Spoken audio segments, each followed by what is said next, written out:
वालेकुम नमस्ते। जो तमाम घणो शुक्रगुज़ार आहियां सहाफ़ती बिरादरी जो।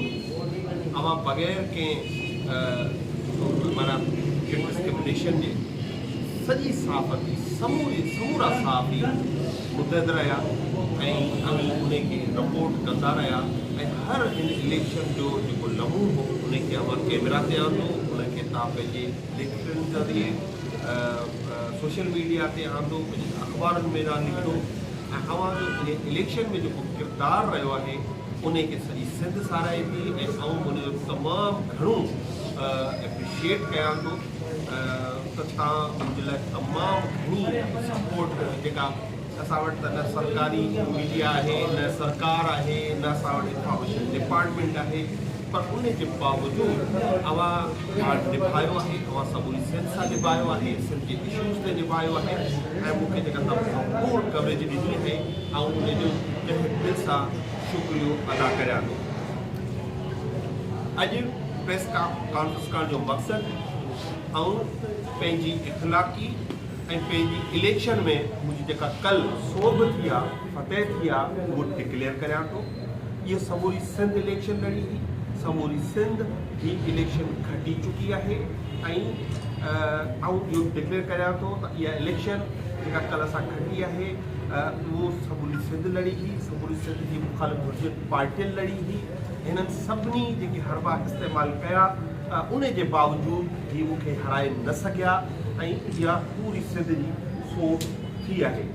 तव्हां ॾिठो हिकिड़ो जलसो थियो ऐं उन जलसे में उमरकोट जी आवाम पंहिंजो जेको आहे उहो राय ॾिनी, पंहिंजी इज़हार कयो पंहिंजी राय जो ऐं उन खां पोइ कल्ह जॾहिं चूंड थी त उन चूंड में सिर्फ़ु पाकिस्तान तहरीक इंसाफ़ ऐं सिंधु दरिया बचायो तहरीक जे पार्टियुनि जा कारकुन ॿाहिरि निकिता ऐं हुननि वोट कयो।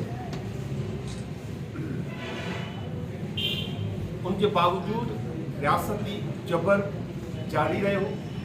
पुलिस ऐं सरकारी अफ़सरान DRO RO ही पंहिंजी धांधली कंदा रहिया, पुलिस जी सरपरस्ती में ठप्पा लॻंदा रहिया। मूं अॻु में ई चयो हो, बल्कि मुंहिंजो मुतालबो हो त इलेक्शन में रेंजर्स खे मुक़ररु कयो वञे ऐं अहिड़े क़िस्म जो इलेक्शन कमीशन हिदायतूं बि ॾिनियूं इंटीरियर मिनिस्ट्री खे, पर को बि रेंजर्स मुक़ररु कान थी। पोलिंग स्टाफ जेको हुयो उहो पूरो पोलिंग स्टाफ जेको हिननि घुरायो हुयो उहो हुननि जे इलाइक़नि सां तालुक़ु रखंदड़ हुयो। हुनजी मूं बार बार प्रेस कॉन्फ्रेंसिस जे ज़रिए ज़िक्र कयो त उहो स्टाफ जेको आहे उनखे न्यूट्रल स्टाफ लॻायो वञे ऐं उहो न्यूट्रल स्टाफ हुजणु घुरिजे। पर इहे को बि असांजी कंप्लेन जेका असां इलेक्शन कमीशन ऑफ पाकिस्तान खे कई, असां DRO खे कई, असां RO खे कई, का बि कंप्लेन न ॿुधी वई। हिकिड़ो त रेंजर्स फोन लॻाई वई त ॿिए पासे इहो शिकायत तव्हांखे कंदो रहियो हुउसि त हीअ जेका सिंध हुकूमत जी जेका पुलिस आहे इहो वर्दियूं हवाले करे थी, इहो प्राइवेट माण्हुनि खे हूअ जी पोलिंग स्टेशन्स ते दादागिरी कनि था ऐं उहो न सिर्फ़ु हाणे उहो पुलिस कॉन्स्टेबल्स पर ऑफिसर्स जूं वर्दियूं कल्ह ॾिनियूं हुयूं जिन पाण पंहिंजी निगरानी में इहो धांधली कई। पोइ घटि में घटि 20 पोलिंग स्टेशन्स अहिड़ियूं हुयूं जिन खे हिननि राति सीज़ करे वरितो। उनजो पोलिंग स्टाफ खे जेको आहे यरगमाल कयो वियो, असांजे एजेंट्स खे गिरफ़्तार कयो वियो ऐं जेका मुंहिंजी जीत हुई उनखे हिननि हार में तब्दील कयो। पर सम्झां थो हीउ जेको वणे सो कर, मुंहिंजी इहा जीत हुई, मूं इलेक्शन खटी वरिती हुई। हाणे ही फॉर्म 47 ते वणे जेको वञी चाइन कनि, असांखे उनजो फ़र्क़ु नथो पए। हाणे ही जेकॾहिं जेको नवाब तैमूर साहब आहे, सुभाणे मूंखे यकीन आहे पंहिंजी पार्टी जे लीडर वटि इहो कोन वञी चवंदो त ॾिसो सीट खटी आयो आहियां, हीअ हाणे हुननि जे साम्हूं शर्मिंदा हूंदो, छाकाणि त हू हिनखे ॿुधाईंदा त असीं अची 50-100 खनि जो कल्ह MNA MPA सरदार पीर फ़क़ीर सभु अची लथा ऐं अची उन्हनि जेके ठप्पा हया पोलिंग स्टेशन्स ते, को जानू जो चवरो हुजे, को न्यू छोर हुजे, को छोर हुजे, चाहे उहो नूशाह जूं पोलिंग स्टेशन्स हुजे, चाहे जमाल दोकाई हुजे, चाहे पंहिंजो मुख़्तलिफ़ पोलिंग स्टेशन्स आहिनि कुटरी जूं जिते हिननि इहो बदमाशी कई। हू त कल्ह हिननि खे चवंदा, सुभाणे त हाणे जॾहिं वीतो गलो खोले त खटी आयो आहे, जीत के केर तस्लीम न कंदो, न उमरकोट जी आवाम करे थी, न सिंध जी जो जीत के कबूल करे थी। तोड़े हिन सब हीला वसीला हलाया, उनके बावजूद ही इलेक्शन हारे विया, सिंध इलेक्शन खटी वही। हिननि त एतिरे हद ताईं किरिया जो मोहतरम बेनज़ीर इनकम सपोर्ट जो प्रोग्राम है वो नॉन कंट्रोवर्शियल प्रोग्राम है, उन्होंने उनके भी कंट्रोवर्शियल करण की कोशिश कई। मूं इहो अॻु में कॾहिं मां इन प्रेस कॉन्फ्रेंसिस में इहा ॻाल्हि न कई त हिननि जो Benazir income support programme election जे करे रिलीज़ कयो आहे, पर हाणे इहो रिकॉर्ड ते आणणु चाहियां थो त ही इनकम सपोर्ट प्रोग्राम इन करे रिलीज़ कयो वियो हींअर त हिननि खे इलेक्शन में जीत थी सघे। पर उहे माण्हू जेके इनकम सपोर्ट लाइ आया हुआ हुननि बि हिननि खे वोट कोन ॾिनो। हिननि हर मुमकिन कोशिश कई त मुंहिंजो वोट खे कंटेन कयो वञे। माण्हुनि ग़रीब माण्हुनि हिननि जी गाॾी में चढ़िया, हिननि जा झंडा लॻाया, वोट वञी हुननि लाल माली खे कयो ऐं हुननि खे सलाम पेश कयां थो, हुननि जी हिमत खे सलाम पेश कयां थो, हुननि जी ज़हानत, हुनजे शऊर खे सलाम कयां थो। चवण हू मूंखे वोट न करे रहिया हुआ, हू वोट करे रहिया हुआ सिंध जे शऊर खे, सिंध खे, सिंधु दरिया खे हू वोट करे रहिया हुआ। इलेक्शनूं थींदियूं रहंदियूं आहिनि, इलेक्शन में हार जीत, जेकर जीत यकीनी हुजे त पोइ हर बुज़दिल बि इलेक्शन लड़ंदो, हर बुज़दिल जंग बि लड़ंदो, छाकाणि हुनखे यकीन आहे त जीत थींदी। उहो हुननि खे हुई, बुज़दिलनि खे उहा ख़बर हुई, पर असां हर सूरत में जेको असांजी हाल हुई असां हुनखे इलेक्शन लड़ी आहे। असां कोशिशि कई, असां उमरकोट जी आवाम ताईं पहुचूं ऐं अॼु जॾहिं हू 11 वॻे माली हाउस ते पहुतसि त हज़ारे आवाम हुते मौजूदु हुई। त ॿिए तरफ़ रुगो वॾेरा जेके जुतियूं खणण वारा वॾेरा उहे हुते मौजूदु हुआ ऐं उनखे मुबारकूं ॾेई रहिया हुआ। आम आवाम जो हुते कोई तसवर हुते कोन हुयो। असांजे एजेंटनि ते कल्ह न सिर्फ़ु अगवा कयो वियो पर उन्हनि ते तशदुद कयो वियो। कल्ह बि जेके तशदुद शुदा जेके असांजा पोलिंग एजेंट आया उन्हनि खे मूं तव्हांजे साम्हूं पेश कयो, उन्हनि जूं वीडियोज़ रिकॉर्ड थियूं ऐं खोड़ सारियूं। हाणे हिकिड़ो चेयरमैन चए थो त बाबा ही पोलिंग जेका आहे आऊं संभालियां पियो ऐं हू हुते बीह गुंडागर्दी करे पियो। SSP हुनजी गुंडा, हिकिड़ो SSP हुन चेयरमैन जे साम्हूं ईअं बीठो हो जहिड़ो को उन जेको पालतू हुजे। यार तूं SSP लेवल जो माण्हू आहीं, हिकिड़ो चेयरमैन जेको यूनियन काउंसिल में नथो बीह सघे। एजाज शेख साहब, तव्हां SSP आहियो, उमरकोट में रही विया आहियो, तव्हां हुनजे साम्हूं तव्हांजी अखि तव्हां कंध खणी न पिया ॻाल्हाए सघो। हिकिड़े UC चेयरमैन जे साम्हूं SSP ऑफिसर आहिनि, कमाल आहे तुंहिंजो। अहिड़ा त कई ऑफिसर हिननि ते लॻाया जिन्हनि बदमाशी कई। हिननि ही जेको कल्ह इलेक्शन कयो आहे में ही जेका पीपुल्स पार्टी पंहिंजी बदनज़मी बद इंतज़ामी जे करे जेका ज़लील थी आहे उहो 18 साल हिकिड़ी तरफ़, ही 18 ॾींहं ॿी तरफ़।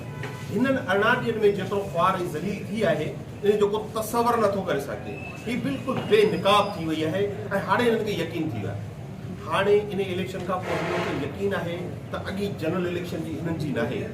माण्हू ही जेका इमरान खान जेका ॻाल्हि कंदो आहे कि ये शऊर का जो जिन है ना ये बोतल से निकल आया है, अब वापस नहीं जाएगा।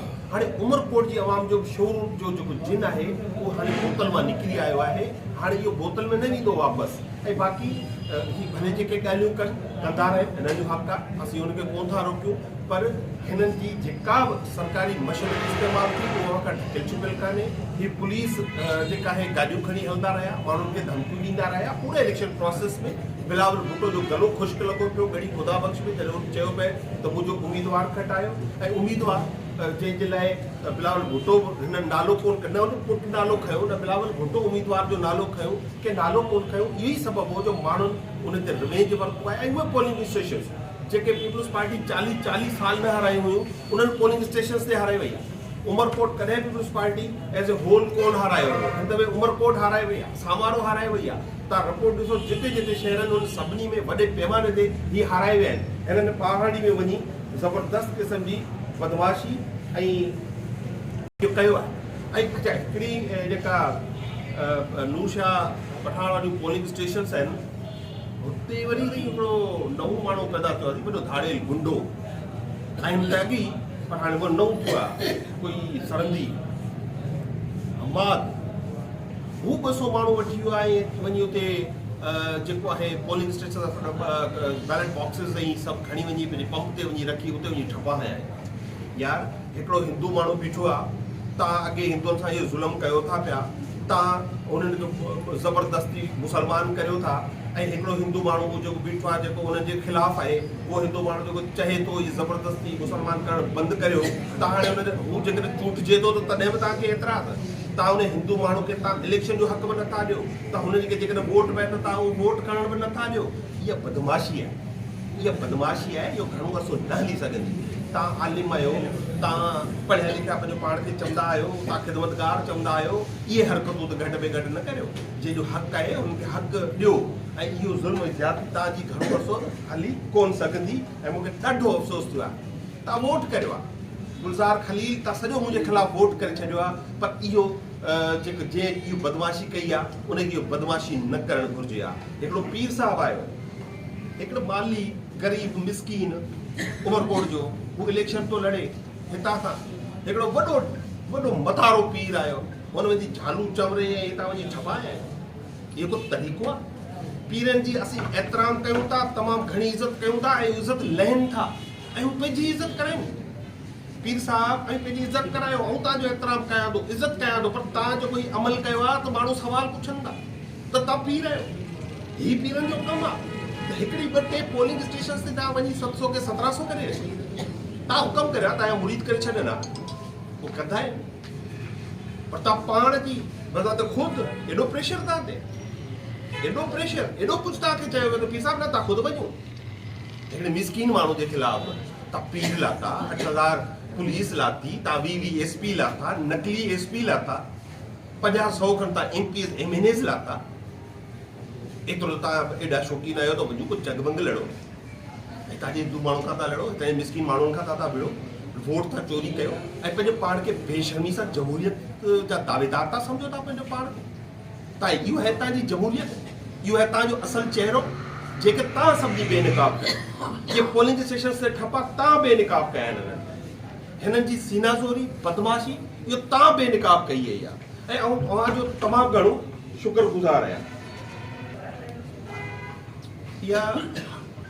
ही जेका रियासत जी निगरानी में दहशतगर्दी थी आहे, हू सम्झनि था, ही जेको पुलिस ऐं हुकूमत ही सम्झनि था त हिन इलेक्शन में धांधली करे ही को पंहिंजो बयानी जेको असां पाणी ऐं सिंधु दरिया जे केनालुनि जे ख़िलाफ़ु ठाहियो आहे, कॉर्पोरेट फार्मिंग जे ख़िलाफ़ु ठाहियो आहे, उनखे नुक़सानु ॾियण जी कोशिशि कंदा। पर यादि रखो, पूरे सिंध जो अवाम बाशऊर आहे, असांजी तहरीक जारी रहंदी। सिंधु दरिया ते केनालुनि जे ख़िलाफ़ु को केनाल ठहंदो, उन जे ख़िलाफ़ु सिंध जो हर माण्हू आख़िरी दम ताईं विढ़ंदो, असांजी तहरीक जारी रहंदी। ही थर वार ॿुधी वठनि, मूंखे जंहिं वोट ॾिनो हू बि, जंहिं न ॾिनो हू बि, अभी बियो इन कॉर्पोरेट फार्मिंग जे ख़िलाफ़ु अवांजा घर में आहिनि न, लाल माली अॻियां अची अॻवानी कंदो, ऐं पोयां न हटंदुसि तव्हां सां, ऐं हाणे वोट जे करे न, ऐं अवां जे करे विढ़ंदुसि। मूंखे ख़बर आहे तव्हां मजबूर आहे, जिन न बि ॾिनो मूंखे उन्हनि सां बि जेको आहे, ऐं उन्हनि पीपुल्स पार्टी जे वर्करनि जी मां शुक्रियो अदा करियां थो, जेके उमरकोट सिटी में जेको चवां थो जेको लियारी छॾींदा हुआ, उन्हनि पीपुल्स पार्टी जा माण्हू हुआ, हुननि मूंखे वोट कयो। हिननि सां एॾी नफ़रत कनि था जंहिंजो तसवर न आहे। हिन वक़्तु जेको तूं सम्झी थो तो खटी वियो आहे, जो तुंहिंजी हार आहे ऐं मुंहिंजी जीत आहे, मुंहिंजी इख़लाक़ी जीत आहे, मुंहिंजी बैलेट ते जीत आहे, ऐं तूं धांधली करे खटी थो, तुंहिंजी को जीत न आहे। आख़िर में ऐं शुक्रिया अदा करियां थो पाकिस्तान तहरीक इंसाफ़ जो ऐं मखदूम शाह महमूद कुरैशी जो, मुंहिंजी पार्टी आहे, हुननि मूंखे टिकट ॾिनो, ऐं हुननि मुंहिंजी जेका गौसिया जमात आहे पाकिस्तान तहरीक इंसाफ़ आहे, उन में हलीम आदिल शेख साहब, उन में नकवी साहब, फिरदौस नकवी साहब, शेरजान साहब जेको असांजो इलेक्शन सेल हैंडल कयो पिए, असांजी मुकमल मदद कई पिए, ऐं उन्हनि जो तहे दिलि सां शुक्रियो अदा करियां थो। ऐं गौसिया जमायत जा उहे सभु दोस्त जेके हिते तशरीफ़ वठी आया ऐं घर घर वञी मुंहिंजो वर्क कयो। साईं ज़ैन हुसैन शाह कुरैशी उन लंडन मां वेही बाक़ाइदगी सां मुंहिंजे लाइ वर्क कयो, पंहिंजे हर मुरीद खे फ़ोन कयो, पंहिंजे माण्हुनि खे मोकिलियो, वीडियो बयान रिकॉर्ड कराया, ऐं उन्हनि जो शुक्रियो अदा करियां थो। ऐं शुक्रियो अदा करियां थो पीर साहब पगार जो, जेको मूंसां मुसलसल राब्ते में हो, ड्यूरिंग इलेक्शन मूंसां राब्ते में हो। पीर साहब जी सॼी जमायत उहो मूंसां राब्ते में हुई, पीर साहब जा ख़लीफ़ा उहो इलेक्शन ॾींहुं बि मूंखां मौजूदु हुआ, उनखां बाद में मौजूदु हुआ। साईं सदरुद्दीन शाह साहब इलेक्शन में मुंहिंजो उन्हनि ऐलान कयो बाद में हू पाण जेको आहे इलेक्शन के हवाले सां हुननि जलसो कयो, तशरीफ़ हिते वठी आया ऐं पूरी घुर जमाए ऐं पूरी पीस ऑफ पागारे ॾी ऐं साईं सदरुद्दीन शाह जो तहे दिलि सां शुक्रियो अदा करियां थो। जमियत उलमा इस्लाम हिकिड़ी वॾी पार्टी ऐं हुननि मुंहिंजो ऐलान कयो ऐं जॾहिं मौलाना राशिद सूर साहब तशरीफ़ वठी आयो तो मुझी कुंडली में मुलाक़ात थी ऐं जेको हुन जलसे में ख़िताब कंदे चयो ऐं पंहिंजनि जेको आहे कारकुननि खे हुन जेके हिदायतूं ॾिनियूं उहे ज़बरदस्त हुयूं ऐं मौलाना साहब जो तहे दिलि सां शुक्रियो अदा करियां थो। जमायत इस्लामी उन जा JUI जा हिते करानी साहब नूर करानी साहब जेको ज़िले जा हेड आहिनि, याकूब नोमानी साहब मां ॾिठो त मूंसां घर घर वर्क ते हलियो, कॉर्नर मीटिंग्स हुननि अटेंड कयूं। जमायत इस्लामी उनजो प्रोविंशियल हेड शेख साहब ऐं हितां जा जेके बि ज़िले जा उन्हनि जा मुंतज़मीन आहिनि या जेको इस्तेमालु करियो उहे जेको कनि था, खोखर साहब हुननि बि हिकिड़ो भरपूर पंहिंजो किरदारु अदा करियो ऐं उन्हनि जो शुक्रियो अदा करियां थो। साईं सिंध यूनाइटेड पार्टी साईं ज़ैन शाह जेको सिंधी मज़हब तहरीक जो कोऑर्डिनेटर बि आहे, कन्वीनर बि आहे, हुन न सिर्फ़ु पाण पर हिते रोशन मंगरियो साहब हुजे, पोइ सांद साहब हुजे, पंहिंजो गुल बजीर हुजे, इन्हनि सभिनी हिकिड़े हिकिड़े माण्हू मूंसां निभायो आहे ऐं उन्हनि जो तमामु घणो शुक्रियो कयां थो। साईं ज़ैन शाह पाण आयो, मुंहिंजे लाइ हिते जलसो मुनक़िद कयो ऐं अरदास चाट जेसन महास हुन पंहिंजो वीडियो पैगाम बि जारी कयो, पंहिंजे कारकुननि खे बि चयो, उन्हनि जे कारकुन हिते मूंसां गॾु वर्क कंदा रहिया, उनजो शुक्रियो अदा कयां थो। डॉक्टर कादर मक्सी जी पार्टी उनजे कारकुननि बि मुंहिंजे लाइ वर्क कयो ऐं पोलिंगूं खटायूं आहिनि। उहे हू चवनि था असां कॾहिं पोलिंगूं न खटियूं, कॾहिं उहे पोलिंगूं असीं हिन इलेक्शन में खटी विया आहियूं। मक़ामी तौर ते अरबाब ग़ुलाम रहीम साहब हुजे, अरबाब अनवर साहब हुजे, अरबाब इब्राहिम साहब हुजे, हुननि मुंहिंजो दिलि सां वर्क कयो। हर ॻोठ विया जिते जिते हुननि जी बिरादरी रहंदी हुई उते वञी हुननि मुंहिंजे लाइ वोट घुरियो ऐं दिलि सां हुनजो शुक्रियो अदा करियां थो। कुंडली में या मेमण साहब जेतोणीकि हुन सां गुज़िरियल केतिरी अरसे खां न पावर में आहे, पर नई जेको आहे हुन जेका आहे वधीक खटियो आहे इलेक्शन, पर हुन पंहिंजा सभु रिसोर्सिस इस्तेमालु कया पंहिंजे कारकुननि जे थ्रू ऐं हुन पंहिंजी भरपूर हिमत कई ऐं बहादुरी सां हुन हुते इलेक्शन लड़ियो ऐं हुनजो शुक्रियो अदा करियां थो। ऐं हिते असांजा मक़ामी जेके PS जा तव्हांजी लीडरशिप जेका आहे हुन में खिज़र मंगरियो साहब, जादव मंगरियो साहब जी सॼी फैमिली, सभु हुनजा पुट भाइटा इहे सभु मूंसां गॾु बीठा रहिया ऐं हुननि जो शुक्रियो अदा करियां थो। ग़ुलाम नबी मंगरियो साहब हितां जो कैंडिडेट हुयो ऐं हिन दफ़े न सिर्फ़ु असांखे टेक्निकली पर हर साउंड जे जॻह ते उहो साउंड हुयो हुन असांखे मदद कई। ग़ुलाम कादर मंगरियो साहब, हैदर मंगरियो साहब हुननि बि असांजी मदद कई। ऐं क़ौमी अवामी तहरीक सिंध जो पाणी जो मसइलो आहे त हुनजो सभ खां वॾो वकील रसूल बख्श पली जो, उनजो पुटु हयात लतीफ़ पली जो साहब उन मुंहिंजी हिमायत कई ऐं उनजे कारकुननि मूंसां गॾु बीठा रहिया। अवामी तहरीक जा कारकुन बि मूंसां गॾु बीठा रहिया ऐं नवाज़ लीग चयो न जी पीपल्स पार्टी मूंखे वोट कयो छाकाणि मामिलो पाणी जो, हुनजा कारकुन जेके हुआ उहे मूंखे वोट करे रहिया हुआ। ईअं ई जॾहिं पाणी जो मामिलो आयो त मीर अमानुल्लाह टालको साहब हुन पंहिंजो पाण खे सिंध जो पुटु साबित कयो, सिंध जो हिलाली पुटु साबित कयो ऐं मुंहिंजो हिकिड़ो वॾो प्रोग्राम करे मुंहिंजी मदद कई ऐं मूंखे वोट बि ॾियारिया ऐं मीर अमानुल्लाह टालको साहब जो तहे दिलि सां ऐं शुक्रियो अदा करियां थो। आख़िर में उमरकोट जी सॼी आवाम, उमरकोट जी सिविल सोसाइटी, उमरकोट जा सहाफ़ी हुननि बेखौफ़ थी हुननि सिंध लाइ वोट घुरियो ऐं मुंहिंजी मदद कई। ऐं ख़ासि तौर ते हीअ जेके उहे मूंसां गॾु माण्हू जेके सफ़ा झुगियुनि में रहनि था, जेके आणीनि था ऐं चाढ़ीनि था, कोली हुजनि, भील हुजनि, बिगवाड़ हुजनि, ओड हुजनि, मुख़्तलिफ़ हिंदू मुस्तोड़े मुसलमान ज़ातियुनि जा माण्हू उहे जेके आहिनि हुननि मूंखे इहो इलेक्शन खटराई आहे ऐं हुननि खे सलाम ऐं ख़ाज तहसीन पेश कयां थो ऐं उन्हनि खे गारंटी ॾियां थो ऐं यकीन ॾियारियां थो ऐं वचन कयां थो जेतिरी मूं में हिमत आहे जेतिरो मूं में वस आहे, जेतिरा मूं वटि रिसोर्सिस आहिनि, ऐं पंहिंजे तरफ़ां हुननि जे लाइ हमेशह ऐं हरदम हाज़ुर रहंदुसि। हुननि जो को बि कमकार हूंदो, को बि मसइलो हूंदो, उहो हल कराइण में ऐं पंहिंजो भरपूर किरदारु अदा कंदुसि। अवसि सभिनी जी महिरबानी। पाकिस्तान ज़िंदाबाद।